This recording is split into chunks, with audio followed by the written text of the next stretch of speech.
یہ آپ سنیت کی رنگ سمجھ لیں. اور محرم اور حرام میں 10ویں تک ہم مجالس بھی منعقد کرتے ہیں، یہ آپ شریعت کی رنگ کہیں.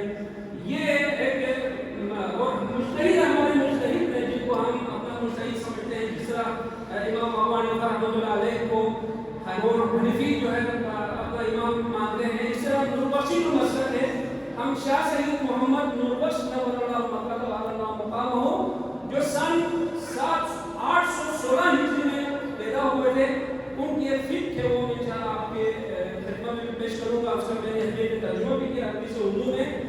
ان کا ایک فرمان ہے اتحاد امت کے لیے.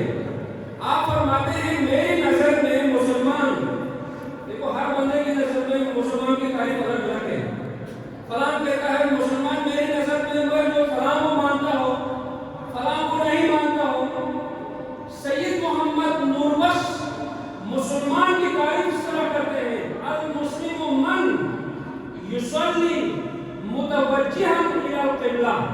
میری نظر میں مسلمان وہ ہے جو قبلے کی طرف منہ کر کے نماز پڑھتا ہے. وہ ہاتھ باندھ کے نماز پڑھتا ہے یا چھوڑ کے نماز پڑھتا ہے، وہ شلوار اوپر رکھ کے نماز پڑھتا ہے، چھوڑ کے نماز پڑھتا ہے. مجھے ان چیزوں سے کوئی سروکار نہیں. اگر ایک بندہ اللہ کی رضا کے لیے قبلہ منہ ہو کے نماز پڑھتا ہے تو سید محمد نوربخش کی نظر میں وہ مسلمان ہے. اس کا جان و مال، اس کی عزت و آبرو کی حفاظت کرنا تمام مسلمانوں پر فرض ہے.